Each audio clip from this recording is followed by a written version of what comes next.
Namaskar.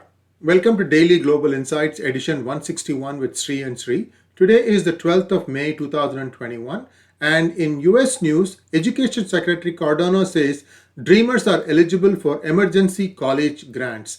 Welcome to our channel Sridharji, and your thoughts on what the Education Secretary is saying. Namaskar. Good morning to everybody on this May 12th, and have a wonderful day, a wonderful evening. Education Secretary's comments is they're trying to figure out how best to accommodate dreamers. For those who don't understand who a dreamer is, dreamers are those youth who came into the country as unaccompanied youth with no documentation, but who have pretty much stayed on, and they call themselves as U.S. citizens. And there was an attempt to pass a law which gives them the passage to citizenship in 2010 during Obama, and it didn't succeed. But they still have a path if they go through security checks, pass documentation, etc. Security checks, provide documentation, and go through the due process, they would be normalized. But these people exist here. So how to accommodate them as normal people in the absence of those documentation, in the absence of the natural path? There was a bill that was passed called as DACA, D-A-C-A, which is Deferred Action for Childhood Arrivals.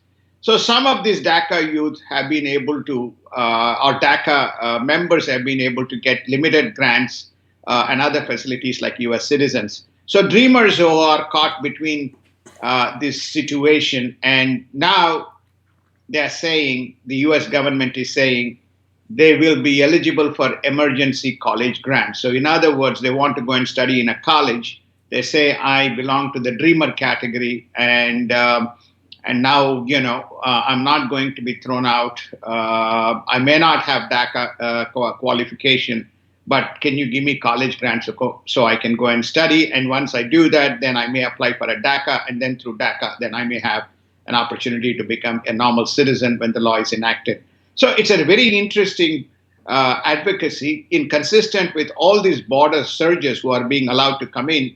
They're saying they will give these grants to people who are here and staying as normal citizens. I'm explaining this construct so people understand who these dreamers are and what their status is, along with so many different statuses that we have within the United States. Sir, what is happening on the border now, sir? Is it now more regulated or is it still open? Nothing is regulated like anything else. So therefore, just to give you an example, today in Manhattan, we came in from the Long Island. Pretty much in cities, you don't have cops in junctions. In prime avenues, we can take a left turn between 4 and 6 p.m. when actually left turns are not allowed up to 7 p.m. There's nobody to monitor. So, pretty much it's very similar. This is if it is right in the middle of a city, you can imagine what the scenario is in the border. So the surges continue, and there's no ICE, and if people get caught, they get caught. So states are passing legislation. It may not be a floodgate, but things are, happening on a normal basis. By the way, Miss Harris, who is supposed to be responsible for border, is yet to visit the border, and probably 50 days have elapsed, and she's yet to give a press conference. Texas State House passes bill that will punish cities which defund police. Sir, the way I understand the funding for all these organizations, police, fire, and things like that, I think the state has a budget, and then the state budget gets divided among counties, and depending on what the population of the county, and inside the county, if there's a city and if that city requires a police force, then funding is done. So this defunding of police, who is making this call, and now why is Texas state as a state trying to stop that, sir? Local counties make the decision. You have the state passes it to the local counties. The local counties passes it to respective villages or respective councils. They in turn make decisions. So it's a local administration which takes a deterministic action as to how to allocate the budget. They allocate part of the budget to water. They allocate part of the budget to police. They allocate part of the budget to probably fire stations, and so many other types of activities that happen within a village or within a district or within a council. So they may say, they may choose to say, okay, I'm not allocating money to police. I will take that money and allocate it to maybe, these illegal immigrant shelters which are here. I may allocate it to normalizing, or may allocate it to educational grants, etc., etc. So, or they may allocate it to school budget. So I think they have the discretion. So they're saying the state house passed a legislation, which is to say you do not have the right to defund police. If it is given for police, money should be allocated to police. So they're taking a deterrent measure and action, fearing that some of this could go democratic, and the local administration go democratic, and they may use defund the police and overall upset the law and order in the state. So it's a preemptive action. And US police inspection arm being questioned over alleged spying reports. Wow, that is something else. I mean, so is the US Postal Service going through our mail, sir? Well, this is interesting because there is an inspection arm, or the U.S. inspection police arm, which monitors the activities to make sure that there is no breaches of. You remember the U.S. post offices have multitude of functions, including the issuance of the passports, issuance of various validation and issuance of various government documents. They have direct access to name, address of individuals, and many instances these post people are aware who the people who live in each of these households. So they have a vast amount of confidential information, and there is the underlying law that the identity is preserved and protected, and there is no violation of on the compromise of the individual's what you call as personal preferences and pro formas. So what they're now saying is that the postal has been surreptitiously been asked to even monitor the social media websites because they have the name and collect information. So this is what this inspection arm has found, and now they're beginning to question the validity and the constitutionality of monitoring that, violating the privacy laws. And Republicans fight big government control over broadband expansion plan. Now, this has been one of those touchy subjects where the companies such as AT&T and anybody who is doing the infrastructure, they say that, we have to lay cable to remote areas that cost a lot of money, and we can't charge them extra, isn't it? I mean, this is one of the big thorny issues here. It's a big thorny issue. The 90% of the United States homes don't have broadband access. They don't have the facilities.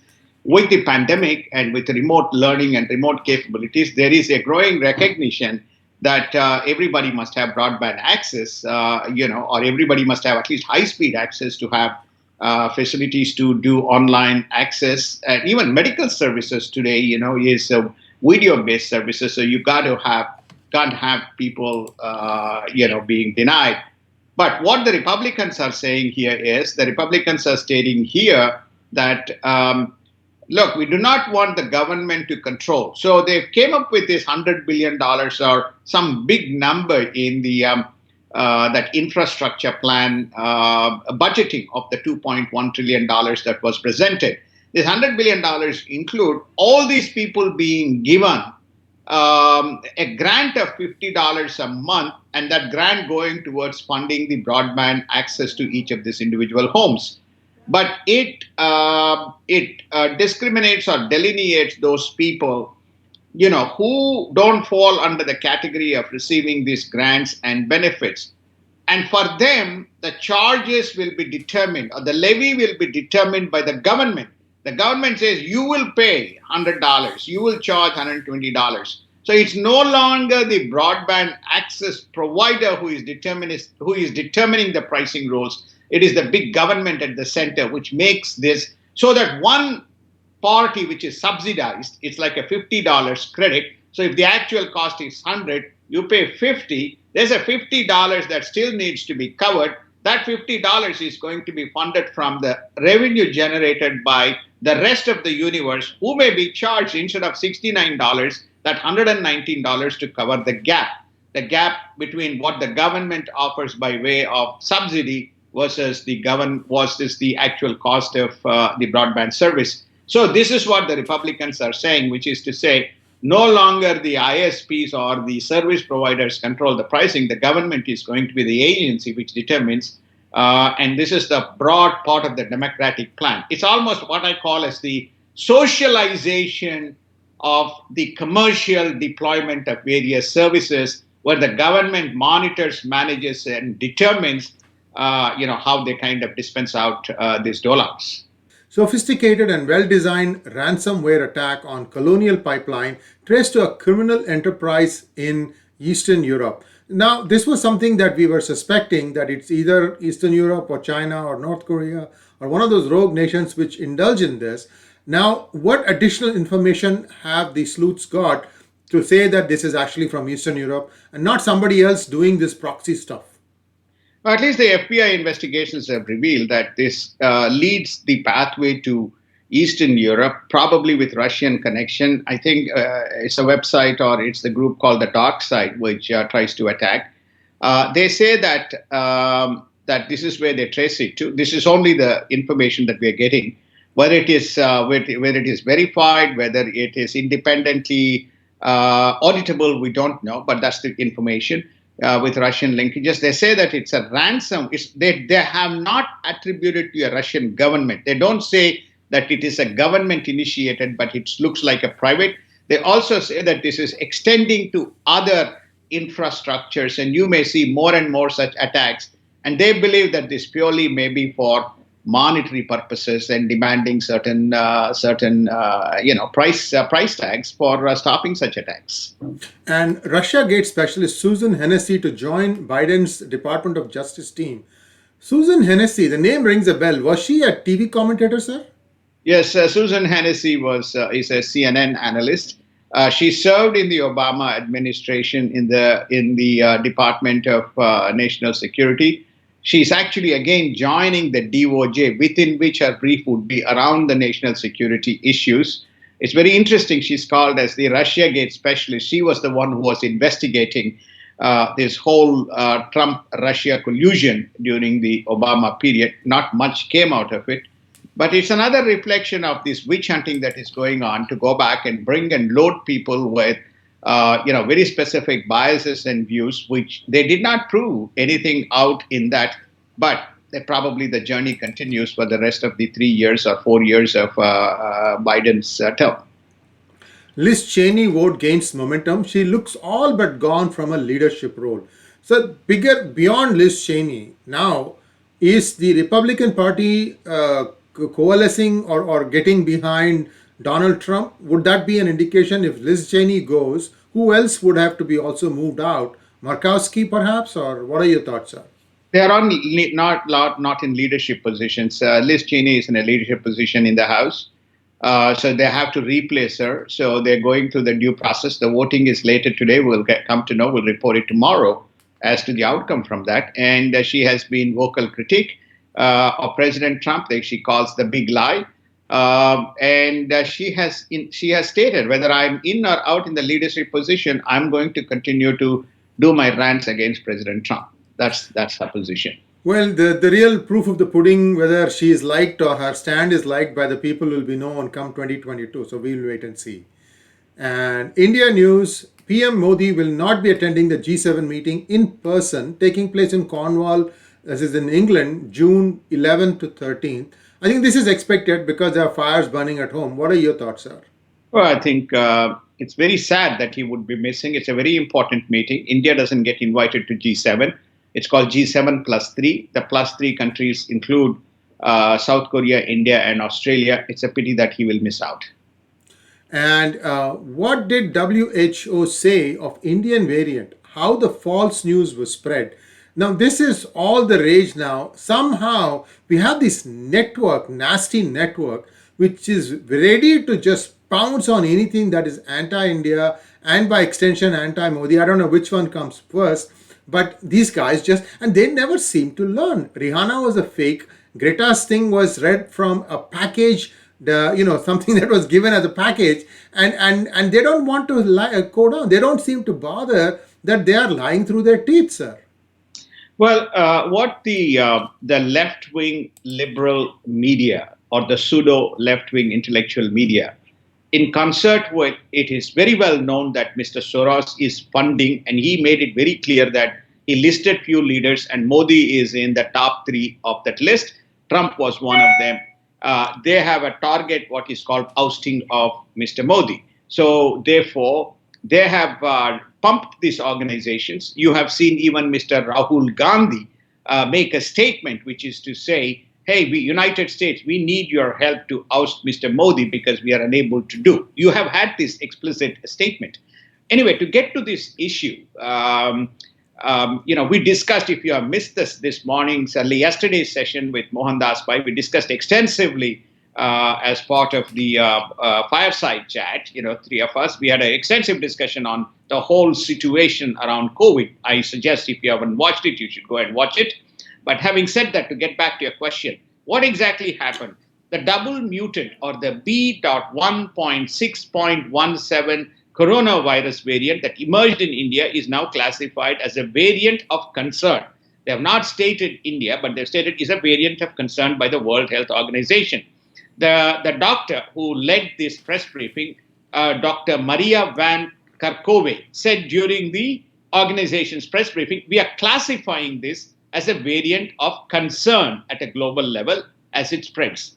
Additionally, she said, there is some available information, to suggest increased transmissibility, and went on to add, there is some evidence for reduced neutralization, which means some of the current medications may have less potency in terms of tackling this. That's all she said. So what did the Indian journalist do? She picked it up and she tweeted that WHO classifies triple mutant COVID variant from India as global health threat.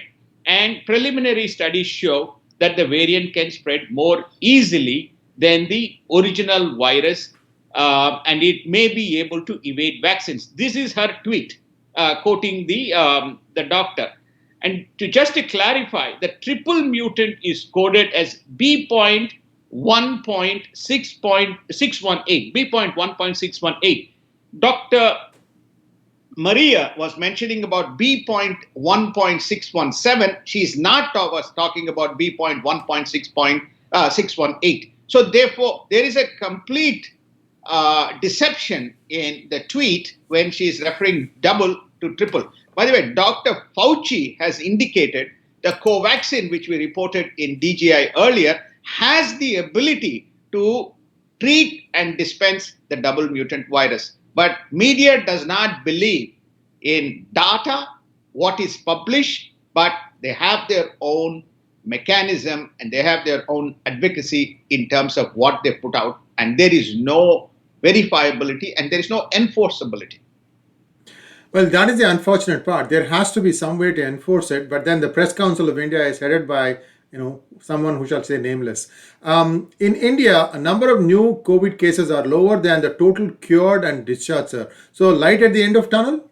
Yes, 325,000 cases by my number was the new, and 356 or 360,000 was the people who had discharged. So the net used to be positive to the total outstanding numbers has now reduced. So today, India reduced, one number is 30,000 that I have, and yesterday Mohandas Bhai quoted 36,000. Whatever may be the number is less by the total outstanding cases is less.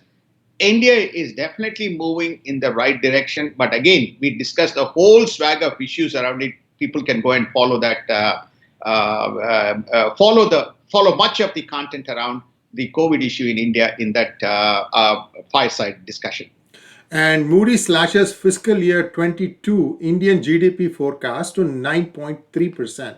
Now it was, I think, in double digits. Now I think it has lowered it a little bit. Understandable, because May is practically going to be, no output for them, sir.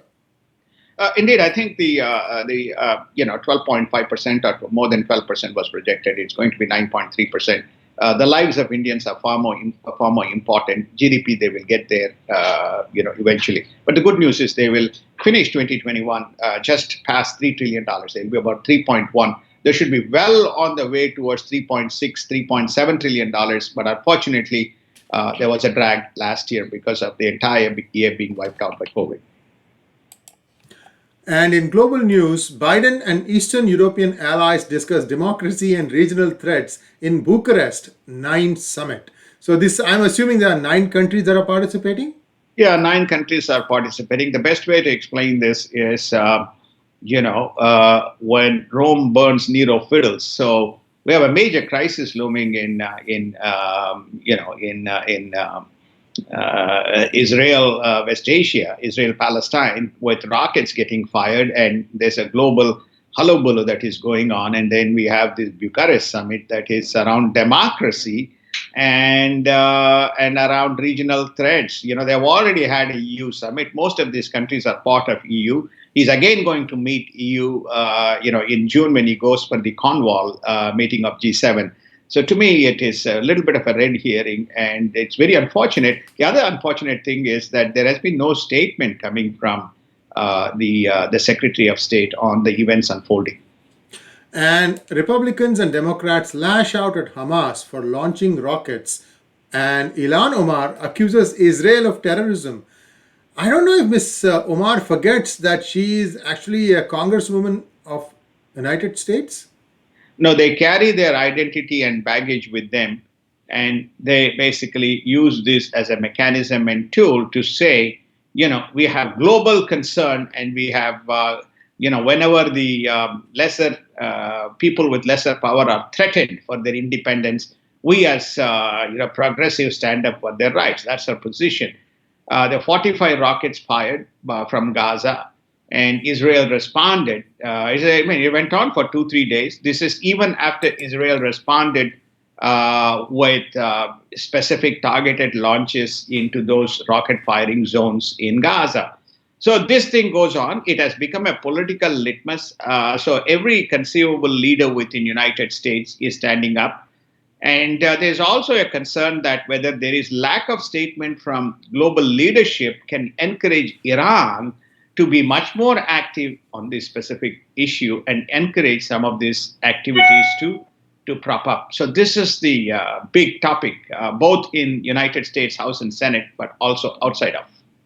And this is asymmetric warfare because Palestinians normally fire their rockets from places where there are families, children, women abound because they want Israel not to retaliate back at the same spot. Because if by chance there is life and limb loss, they can blame it on Israel and say, oh, they are trying to wipe us out. So this is a very asymmetric warfare, and it's very unfortunate that Ilhan Omar and her ilk continue to do this kind of stuff when the rest of the Democrats and Republicans are united in condemning Hamas because they were the ones who started this thing. So it's very, very unfortunate. And I think Madam Nancy Pelosi, she's supposed to be the Iron Lady of the Democratic Party. Well, I'd like to see some of that iron come out now.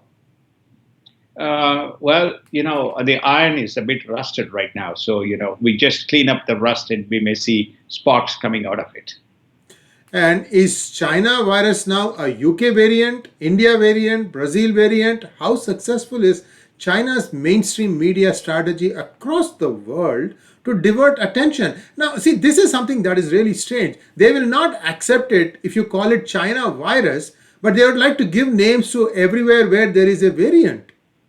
Well, it's you can see how cleverly and smartly they think, sir. They think it is not like they can. Yeah, no, go ahead.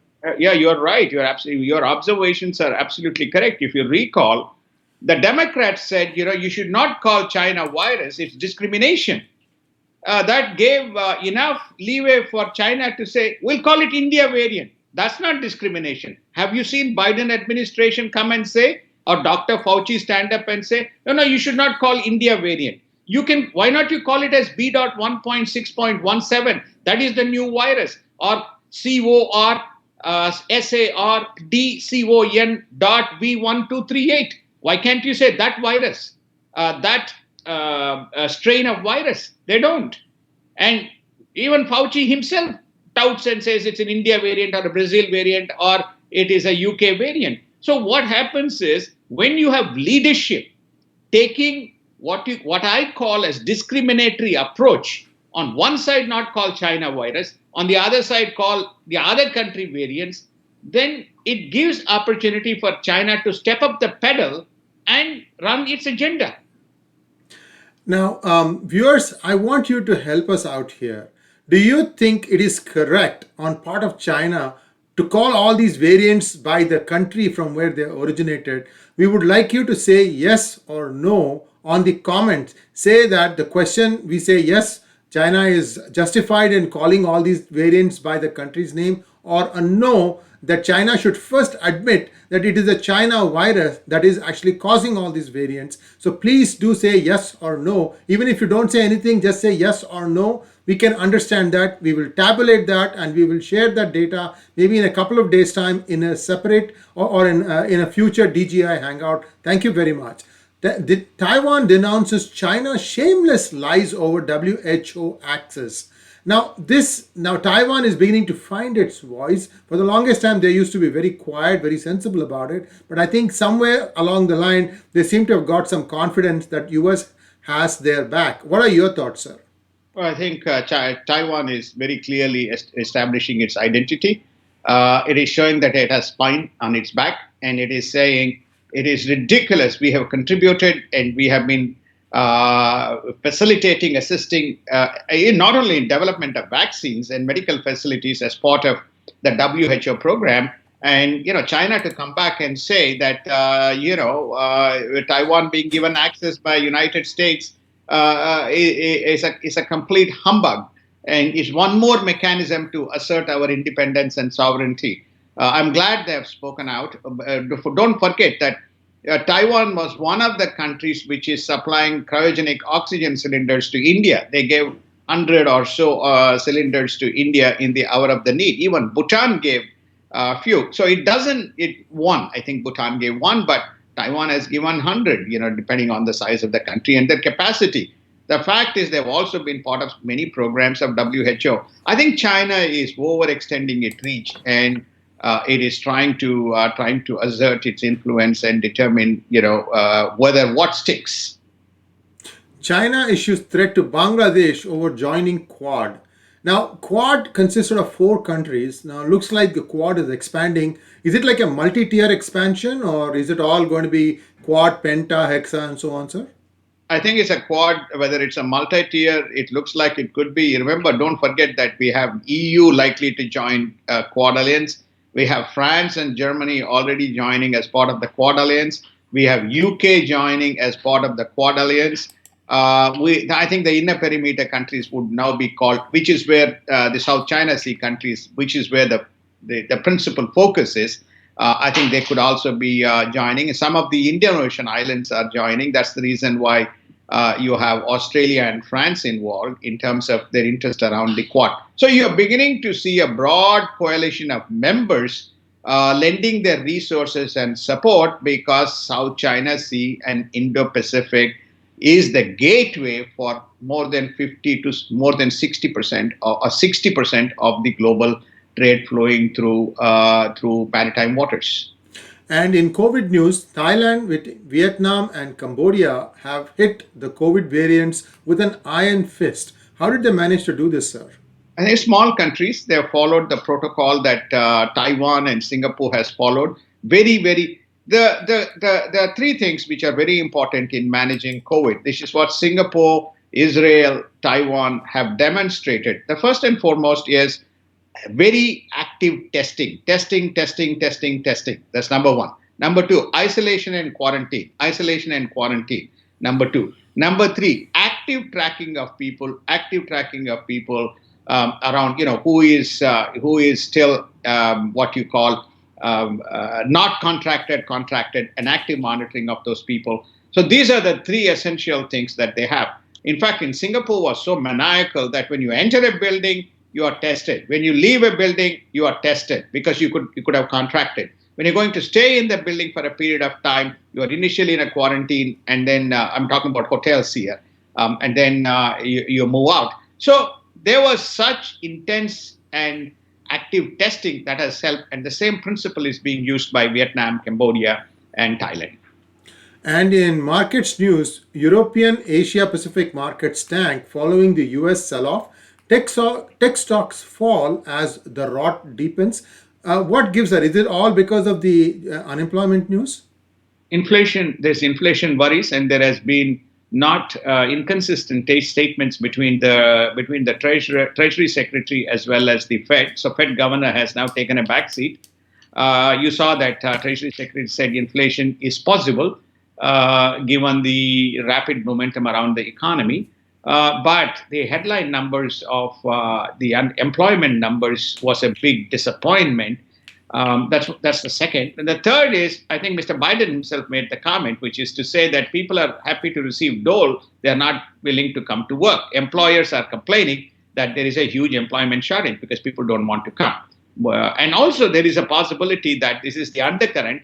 They all want more pay because you have now this socialization of the commercial industry is taking place with unionization, minimum wages, etc., etc.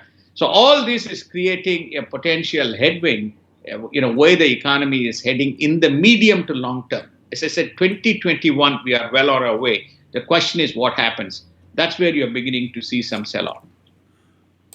And with that, today's segment comes to an end. Thanks for watching. Please do send in your comments on that one particular line item that I requested. Do subscribe to our channel and please consider joining our membership program. Sridharji, thanks, sir. And we will be again back tomorrow, same time, same channels. Namaskar.